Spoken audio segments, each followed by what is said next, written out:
A lot of posts here start with something like, I've never really had an experience with the paranormal.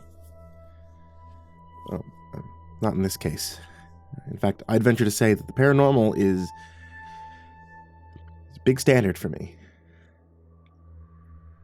I'm a dark web streamer. Before you call the FBI, it's not what you're thinking. I don't torture people for some cult. I don't let some abomination hunt folks that take bets. I play games, you know?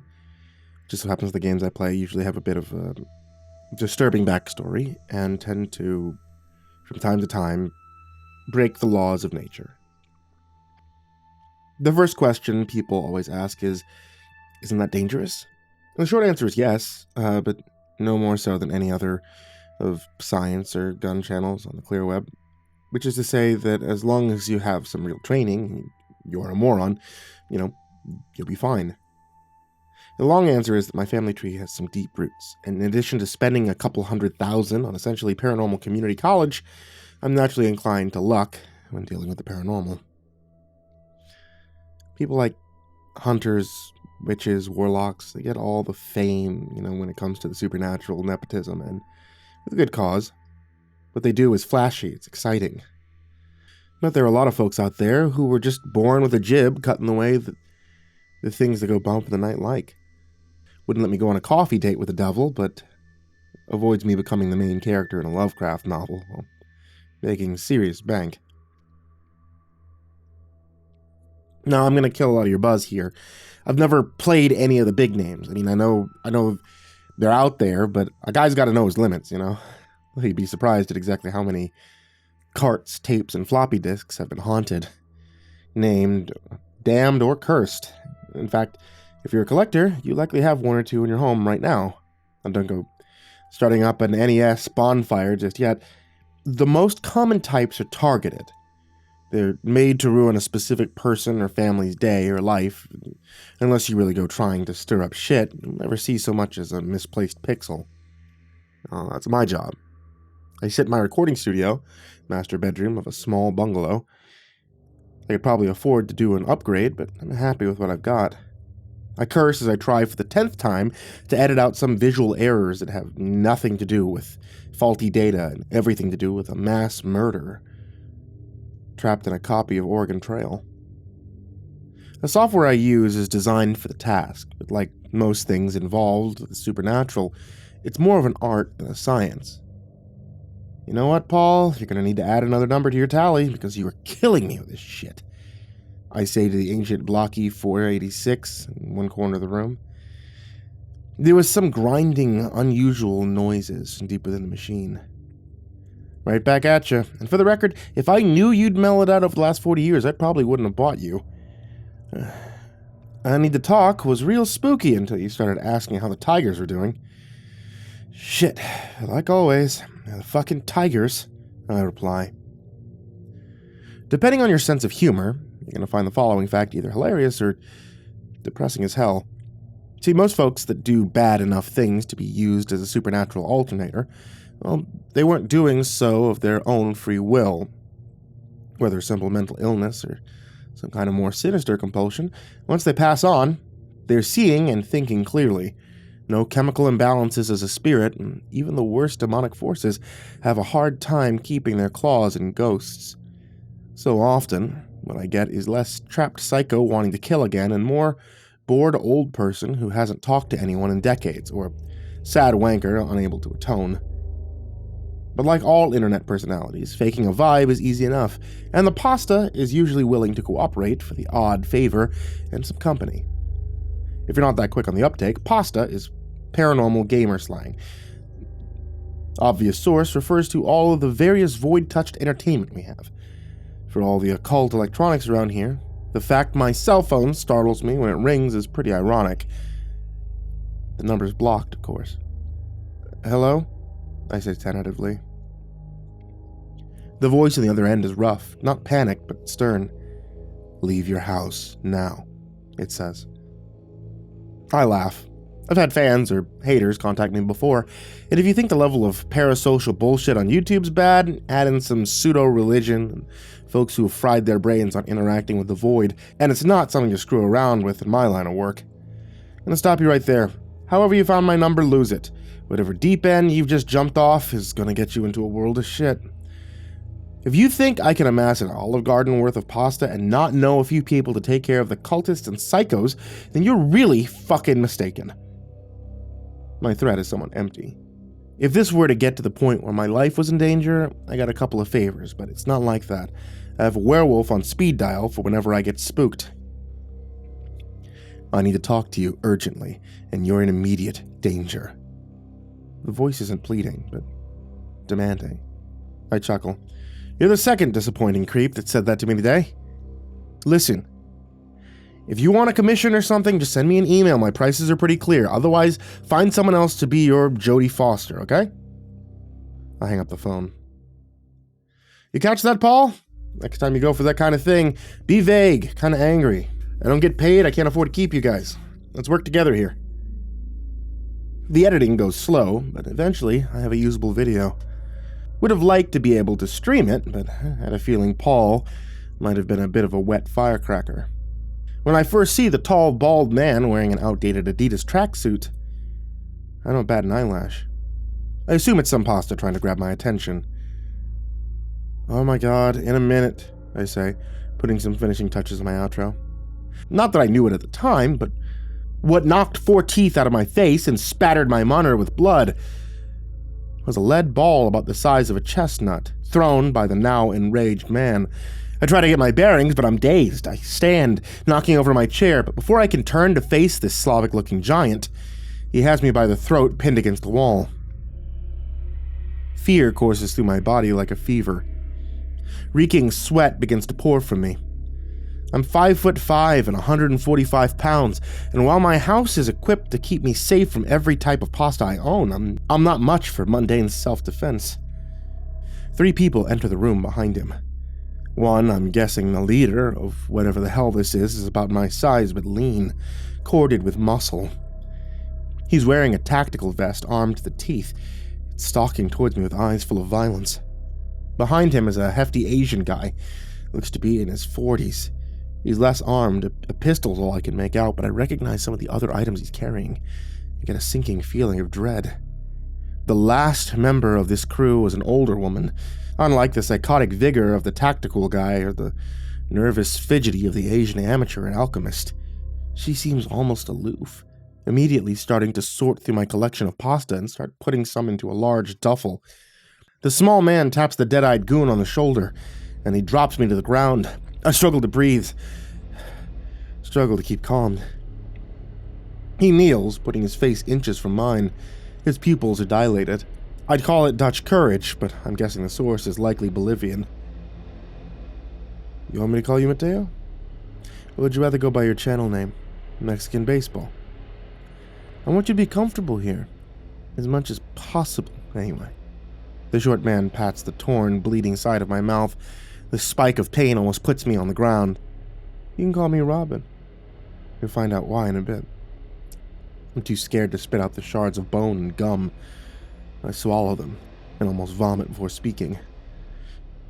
Call me Matt, I say, unable to look the man in the eyes.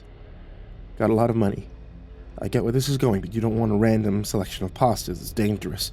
And unless your buddy there with the witch exorcism supplies is a lot more trained than he seems, you guys are doing nothing other than signing your own death certificate. Robin grins and looks up at the giant.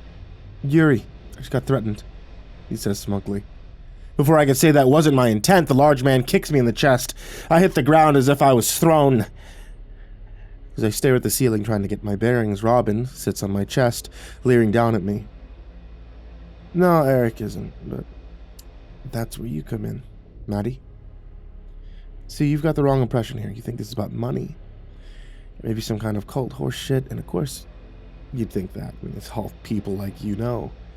But me, I'm not some greedy asshole like you, and I gave up religion long ago. I'm a social worker, an angry one. And do you want to know what makes me angry, man? What really pisses me off? The fact the supernatural exists. I know that's a little broad, but give me a moment. I'm not some kind of anti-void skinhead or anything. What pisses me off is that right under society's nose, there's another entire realm of untapped resources. But like always, with wealth comes disparity. People like yourself hoard this shit. And what do you do with it? I assume Robin's question is rhetorical. I'm wrong. I couldn't name the small, pointed metal device he hits me with. Some cousin of brass knuckles, I assume. Robin's blow splits my forehead open, stinging blood runs into my eyes. You don't know what you do with it, Matt? I'll educate you. Instead of finding some way to harness all this for the good of the world, you stream. Use a connection to rule-breaking source of power to make 3/4 as much as a family doctor. Rage, pure and focused, radiates from Robin's face. There are plenty of scum like you. Little trinket peddlers, fame seekers, and in the entirety of recorded history, none of you have done the right thing. In a flash, Robin stands. Before I can try and get my bearings and run, Yuri's picking me up, sitting me in my editing chair. You have no idea how scary duct tape can sound. After a few minutes, I'm held helpless in the chair, hopelessly affixed with not one but 2 full rolls. If you don't know what you're doing, these do nothing, or terrible shit. The reason no one uses them to cure cancer or like solve world hunger is they can't, I pleaded, trying to skirt the line between direct and rude. It's only Robin, Yuri, and myself in the room. I hear the other 2 rummaging through the other rooms. So you say. But I have no intent on doing a smash and grab and taking my chances. My friends know enough. And you, Matt, you can tell us the rest. Robin ends the statement with a wicked grin.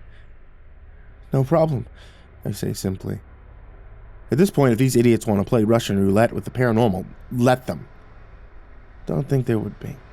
But here's the part you're not gonna like. I don't want there to be any funny business. And try as I might, I only got one idea how to make that happen. Understand, Matt, tonight isn't, if you fuck with me, I'm gonna hurt you. No, tonight, Matty boy, there's no way you make it out whole. Only question is how many pieces wind up on the literal cutting room floor. I know something terrible is coming as Robin finishes his sentence. The room is silent. Only the vague noises of searching from elsewhere in the house. Seconds stretch out to drops of molten glass. Not right this second, Robin says, shaking his head and laughing. His 2 companions enter the room, a large bag filled with discs, cartridges, CDs, and handheld devices in tow. They empty them on the floor, and my immediate reaction is there's no rhyme or reason to them, like what someone who knew nothing of cars would bring back from an AutoZone to fix an engine. Except for one, deep crimson LCD handheld console. On the back, gauged into the plastic as if by a knife or maybe a claw, are the words Mr. Game. That is something I regretted buying about a week after doing so, and have spent about 2 years trying to find somewhere safe to dispose of it. And the first question of the night is, which one of these screws with electricity? Robin says. Screws with electricity? What are you talking about? My reaction is maybe too genuine. The fact this guy has no idea what he's talking about means his expectations are going to be unattainable. My heart races as I realize how bad this is for me. He looks to Eric. What do you say? Eric is unsure of himself, but Robin doesn't pick up on it. One of these doesn't need power, I just don't know which one. I understand Eric isn't mistaken. He's lying.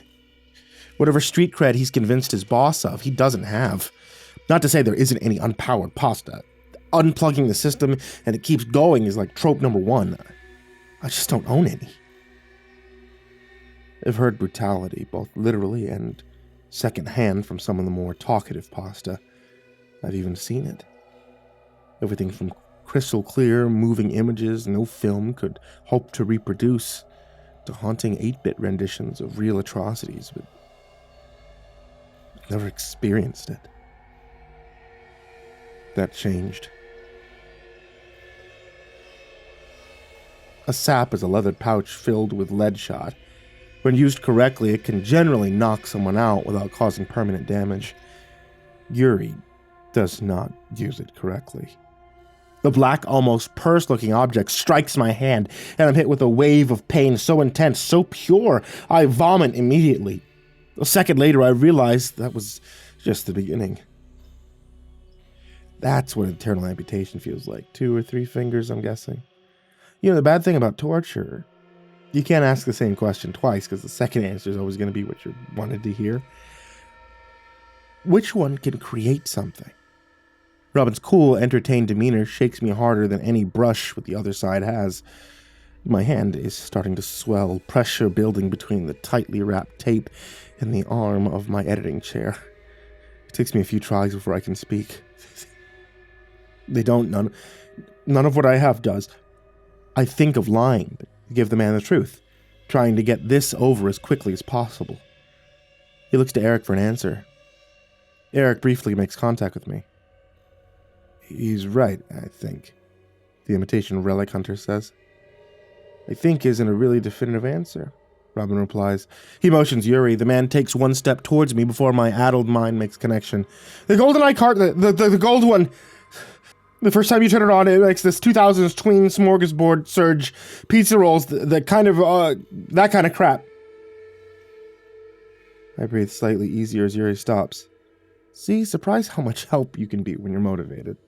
Yuri, take an ear, Robin says as the older woman stows the game. Trauma and pain are very intertwined, sometimes so much so that we forget that pain isn't always the worst of injury. Losing an ear with a sharp blade isn't fun, but it's a very brief burst of sharp pain. Seeing a walking brick of a man dangle his ear in front of your face, that's something that breaks you. I spend the next hour poorly answering questions that make no sense, losing fingernails, patches of skin, and being beaten to the point where I couldn't feel the individual blows. I find myself helpless, pathetic. I catch glimpses of my battered body in the reflective ancient monitors, and I'm horrified. I don't know how I'm going to survive.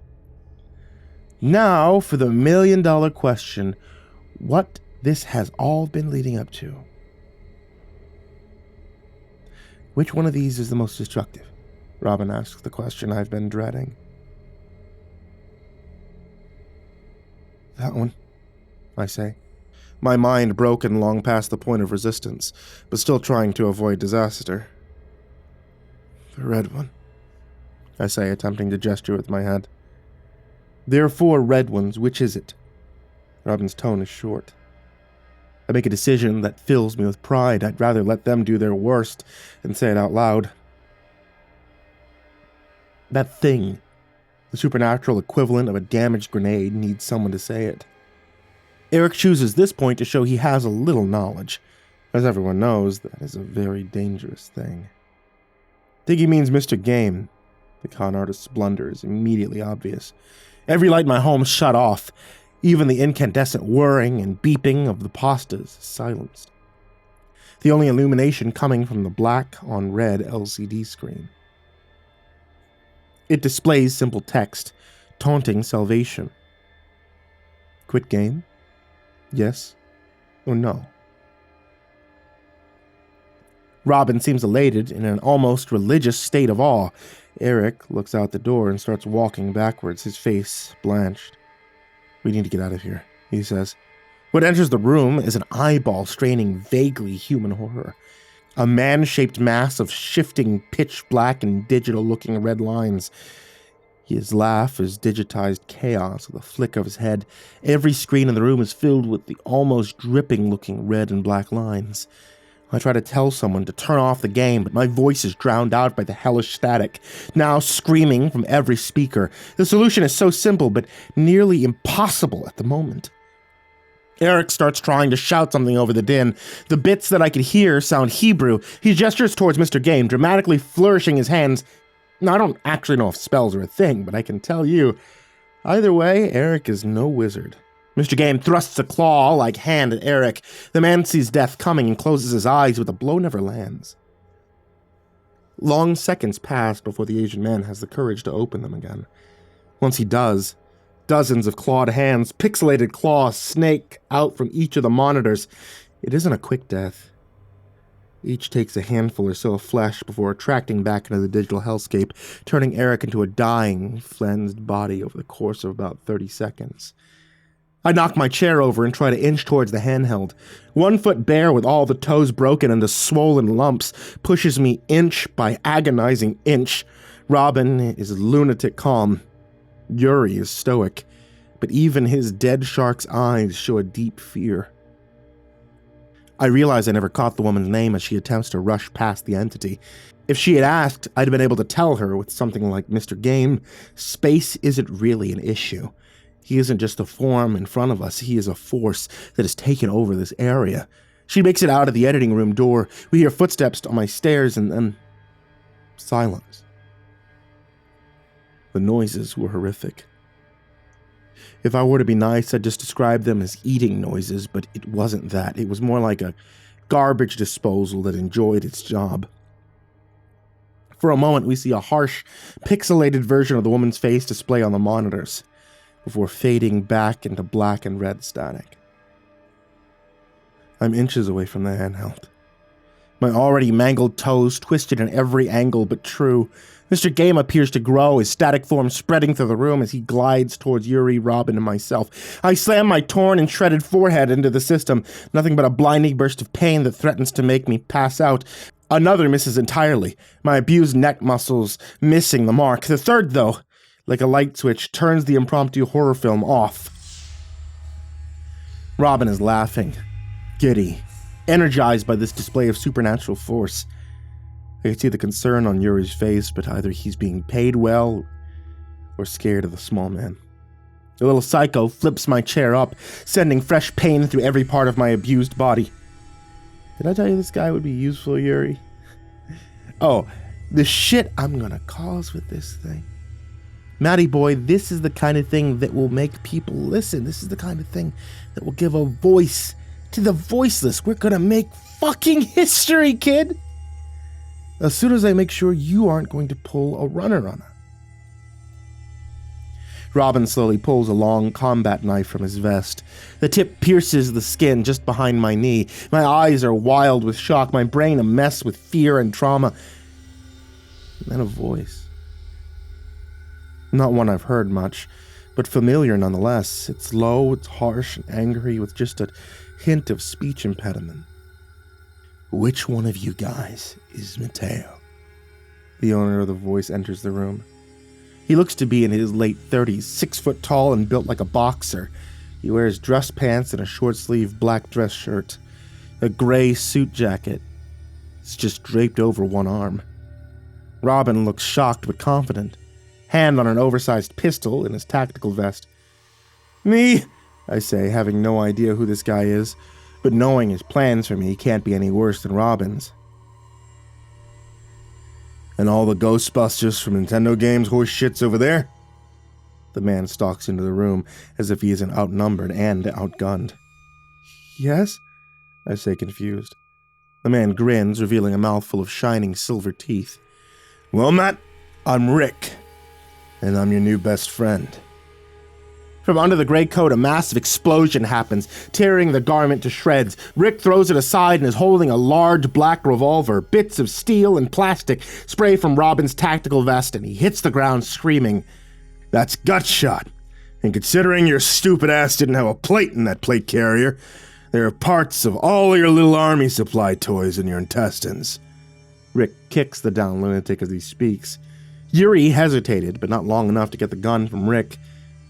The massive pistol gets thrown across the room. The fight is mere feet from me, and while I can't say there was any kind of technical grace to it, it was clear both of these men knew what they were doing.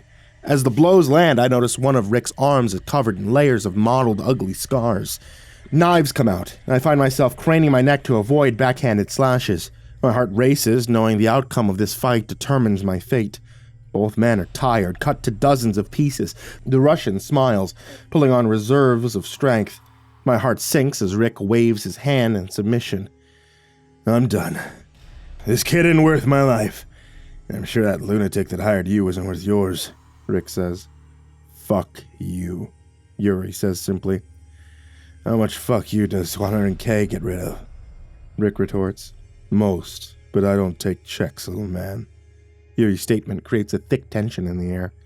Slowly, calmly, Rick reaches into his pants pocket and pulls out a set of keys, tossing them to the bleeding bruiser. The car's about $80K. There's another 40 in the trunk. We square? Rick says, sounding like he does things like this daily. If I go out there and that's a lotta, you won't make it out of the house. Yuri replies, shoulder-checking Rick as he walks by. I start to ask Rick a question, and he holds up one finger, silencing me. Wait for it. As I wonder what I'm waiting for, the explosion shook the house, lighting fire to my front porch. Oh, my Christ. I needed that. Stupid bastard. So, Matt. Rick walks over as he speaks, expertly cutting me free from the chair. I got some ghost-related problems, and you were the only person I could find for the amount of money I had to spend. Bit of a dick move to ask you for a favor after helping you out of this, but that's what I am, kid. If it helps, this place is going to be crawling with the Russian mob, and whoever the fuck that little fella was attached to real quickly. Help me out, though. I'll make sure this isn't a problem for you. Rick's offer seems like a lifeline, but it could just as easily be a fire in my frying pan. 20 minutes later, we're getting into a car that's most certainly not worth $80K, as my house is engulfed in some flames that were expertly prodded along by the mysterious man driving me. I told the guy I'd help him, but to be honest, I'm just as likely to take off the first chance I get. That being said, I wouldn't be posting here unless I needed advice. What do you guys think? Do I owe this guy anything? Or do any of you know who he might be? What am I getting into? Feel free to let me know in the comments. I'm at a loss.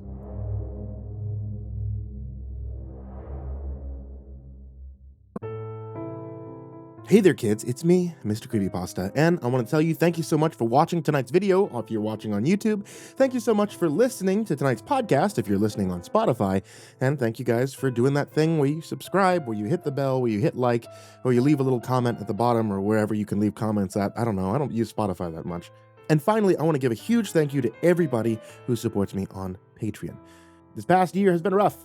I've been gone for quite a while trying to get things organized for my own life, and Patreon subscribers, you guys who subscribe everywhere, this has kept me afloat in turbulent waters. So I want to give a very special thank you to Jordan Humble, Diana Kraus, Disciple, Strategy Wolf Emoji, SullyMan, Brandon Mendoza, BrimstonePandemonium, Caltuna, William Wellington, Scruffy the Janitor, Brenna LaQueda Canizales, Smiley the Psychotic, Jjenna, Dante Kinkade, SimbasBloodyMojo, Mephistopheles, CursepoxPrimarch, M, Jesus Cornejo, Yarghoul, VerbalHorror, Amber Clark, J. Kearns, Mike, himbojerry, CrusaderChocobo, Corbin Dallas, Estebean, Seclude, Salty Surprise, Red Shadowcat, Turtleman, Cryolinian, Mr. Marcus Blitz, Dirt Diver 030, Voice of Sand, Psychomel, Melted Lake, Tali Sue, William King, Sashi Suzaku, Croconut 509, Stricken, Freddy Krueger, Hades Nephew, Acid System, Sky Harbor, Nico Kyle, The Ginger Bros, Aaron Stormcrow, Daniel Polson, and Corey Kenshin. I really appreciate your support, and I cannot thank you enough.